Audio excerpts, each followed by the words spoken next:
Chicos, bienvenidos. Hoy vamos a seguir con la parte 2 de tejido epitelial. Hoy vamos a hablar más que nada sobre las especializaciones de las células. ¿Sí? Vamos a ir hablando de las especializaciones del borde apical, del borde basal como del borde lateral. Recuerden, ¿sí?, que el epitelio era uno de los cuatro tejidos básicos que se caracterizaba por células yuxtapuestas, escasa sustancia intercelular y que se nutría por imbibición ya que él era vascular. ¿Sí? Muy bien. Entonces, nosotros vamos a empezar, ¿sí?, más que nada, primero a hablar de que toda célula, ¿no?, que vamos a hablar de acá del epitelio, vamos a hablar de un borde apical donde estamos hablando que es el que mira hacia la luz, apical, luminal, ¿sí? Puede ser de cualquiera de las dos formas iguales. Vamos a tener los bordes laterales, lo que permite esas uniones con las células vecinas, y después el borde basal, ¿sí?, que en este caso, si es un epitelio simple, estaría en relación con lo que es la membrana basal.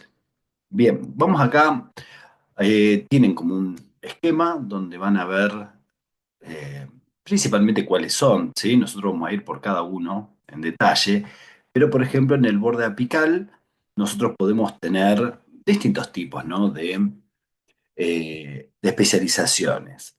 Por un lado son las vellosidades. Siempre recuerden que las vellosidades son prolongaciones o evaginaciones, ¿no?, que van hacia la luz. Generalmente las vellosidades se hablan al microscopio óptico, las microvellosidades al microscopio electrónico. La principal función es absortiva. Por otro lado, tengo las cilias, ¿sí?, las cuales las vamos a dividir en dos grupos: las estereocilias, que son cilias fijas más que nada, y las kinetocilias o cinetocilias, que van a ser cilias móviles. ¿Sí? Lógicamente, su función es el barrido de sustancia, no el traslado.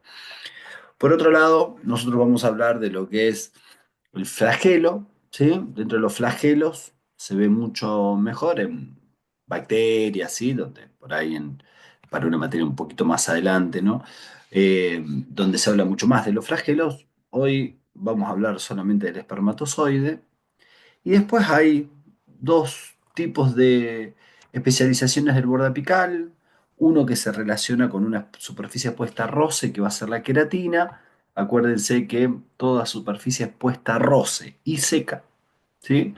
Esa especialización es la queratina. Y en el aparato urinario habíamos hablado de la condensación ectoplasmática, que era característico del urotelio. Dentro del borde lateral vamos a ir describiendo lo que es la unión occludens o ocluyente, la unión adherens o adherente, ahí donde vamos a hablar del desmosoma. La otra que vamos a hablar es la unión tipo gap, comunicante, o unión tipo nexo. Y después hay interdigitaciones, ¿sí?, que son como prolongaciones digitiformes entre dos células, lo que hace que haya un trayecto sinuoso y, bueno, se enlentezca el flujo, ¿sí?, entre esas dos células que tenemos ahí. Y después vamos a ver en lo que era el borde basal. Dentro del borde basal podemos hablar de los procesos basales y lo que es el hemidesmosoma. Cuando veamos lo que es un desmosoma, nos vamos a dar cuenta que el desmosoma está es una especialización del borde lateral entre dos células vecinas. En cambio, los hemidesmosomas sería entre la membrana basal y el borde basal. Pero bueno, más o menos van a ver que son similares. Muy bien, ¿qué vamos a hablar? Vellosidades. ¿Sí? Una de las cosas que uno le pide es que las vellosidades, recuerden, lo tienen que estar relacionando con sitios absortivos. Es decir, uno, los dos mejores sitios como para dar ejemplos, eh, tiene que ser sí o sí el intestino delgado, cuando hablamos de duodeno yeyuno principalmente, que se le puede decir chapa estriada, pero son que tiene vellosidades y microvellosidades. Y por otro, el túbulo contorno proximal a nivel de la estructura renal. ¿Por qué? Porque es la parte del túbulo, ¿sí?, que es la reabsortiva por excelencia, ¿sí? El gris se reabsorbe 60-70% de lo que se filtra. Entonces son las dos variantes más importantes para hablar. ¿Qué pasa? Las vellosidades son prolongaciones, uno dice que son digitiformes, lo que hacen es aumentar la superficie de contacto. Al aumentar la superficie de contacto, ¿sí? Va a haber mayor absorción. Eh, a ver, tienen un eje central, generalmente puedo tener filamento de actina, puede tener un eje conectivo. Si hablo de una vellosidad, por ejemplo, en el intestino, puedo ver, ¿sí?, un componente vasculonervioso, ¿sí? Y después, bueno, tendremos las células absortivas, ¿no?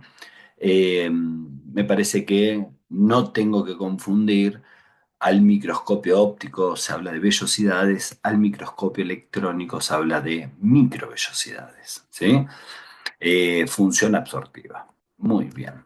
Después nosotros habíamos hablado de las cilias. Las cilias, ¿sí? Nosotros las dividíamos en dos, kinetocilias y cinetocilias. Eh, las estereocilias, estamos hablando de que su función tiene que ver con no solamente la absorción, sino también la secreción.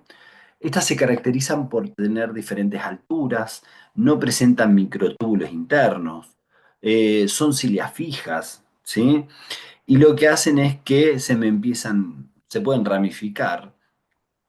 Los dos mejores sitios para uno describirlo, bueno, estéreo, sí, por ahí me puede ayudar la palabra, sí, estéreo, a relacionarlo con lo que es la vía auditiva, sí, donde vamos a encontrar estereocilias, y por otro lado es muy importante en el aparato reproductor masculino, sí, son los dos sitios importantes para nombrar las estereocilias, que son cilias fijas, ¿está claro?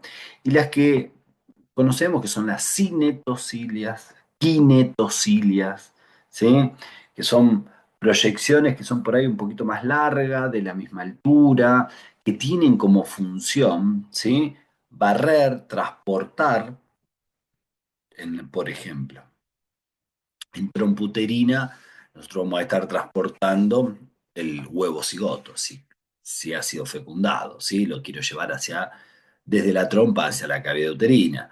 En el aparato respiratorio, ¿sí? Por ejemplo, quiero ir trasladando el moco, ¿sí? Entonces, ¿yo qué hago? Tienen que tener todo un aparato microtubular que está formado por que tiene, ¿no? Centríolo, tiene lo que se llama axonema, que esta estructura que tienen acá, ¿sí?, arriba, donde uno puede ver que se dice que ese aparato microtubular está formado por 9 pares, ¿sí? Fíjense bien, de microtúbulos periféricos adosados entre sí y un par central no adosado, ¿sí?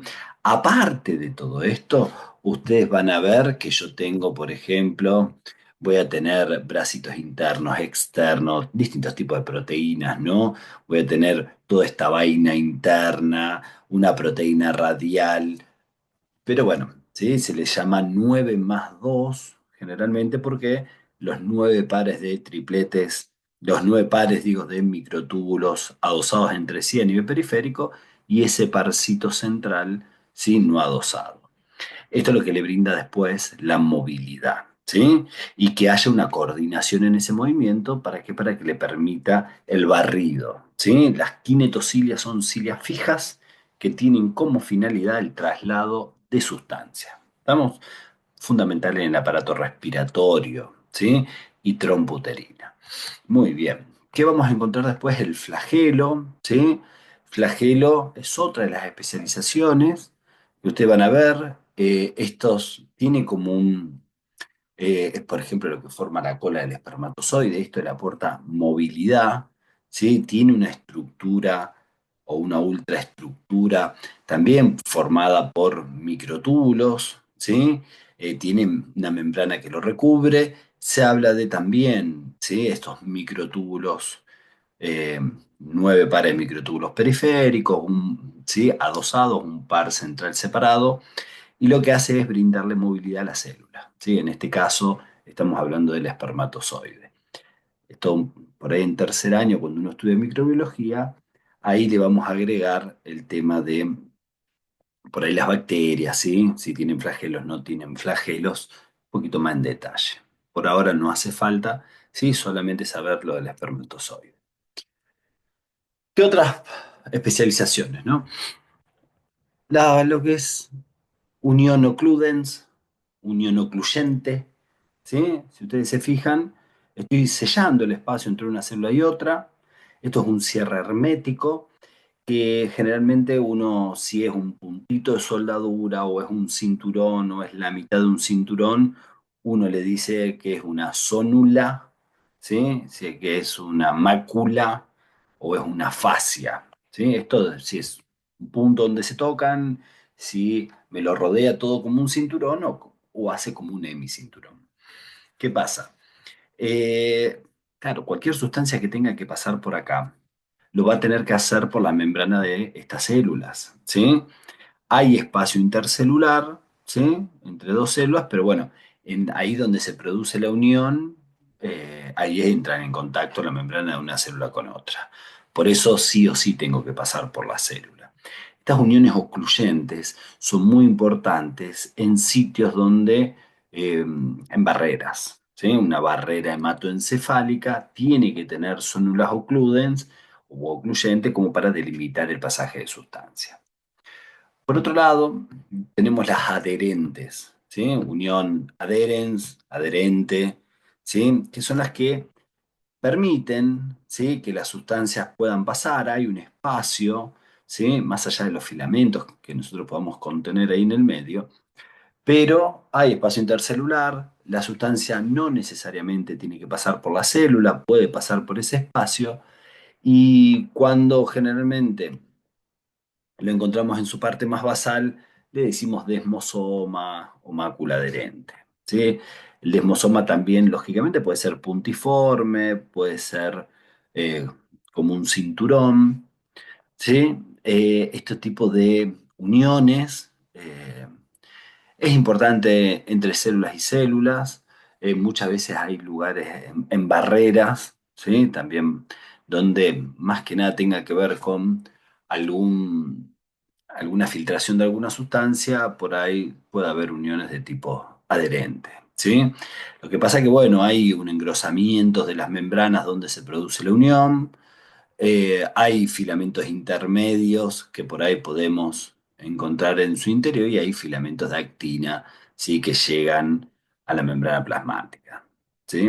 Es como una red terminal ahí que llega al espacio.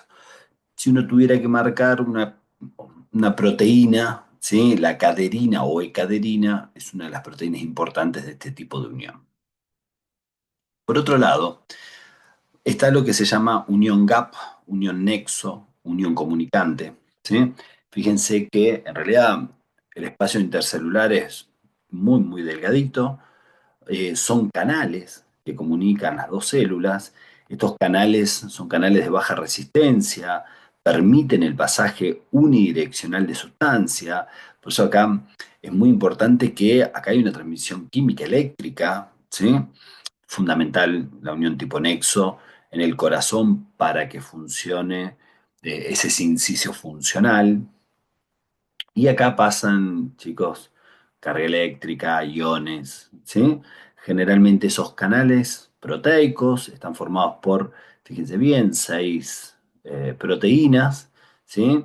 Que lo que hacen es, bueno, abrir y cerrar el canal, ¿no? En esto de abrir y cerrar el canal permite que difunda de un lado al otro. ¿Cómo se llaman estas proteínas? Se llaman conexones, ¿sí? Y lo que hace es regular este canal. Muy bien, en corazón, ¿sí? Muy importante lo que hace que funcione como un sincicio funcional. Muy bien, nos vamos a la parte ya basal. El hemidesmosoma es como un desmosoma, solamente que uno, la membrana basal, ¿sí? De la célula con, digamos, la membrana basal de ese epitelio con el borde basal. Eh, Hay filamentos intermedios, ¿sí? Llegan, sí, hay unas proteínas, se llaman integrinas, que van a ir ahí en el medio de unión, y esto es un medio de unión que lo vamos a ver siempre en la capa basal de un epitelio en relación con la membrana basal, ¿sí? Muy bien. Y por último, lo que eran los procesos basales, ¿sí? Los pueden encontrar como adhesiones focales. Esto más que nada es tipo anclaje, ¿sí? Hay una proteína que también es la integrina, llegan filamentos, ¿sí? Los filamentos o miofilamentos son de actina, ¿sí? Y esto lo que hacen es, como, está bien, producir saliencias, pero más que nada me sirve como anclaje de la propia célula.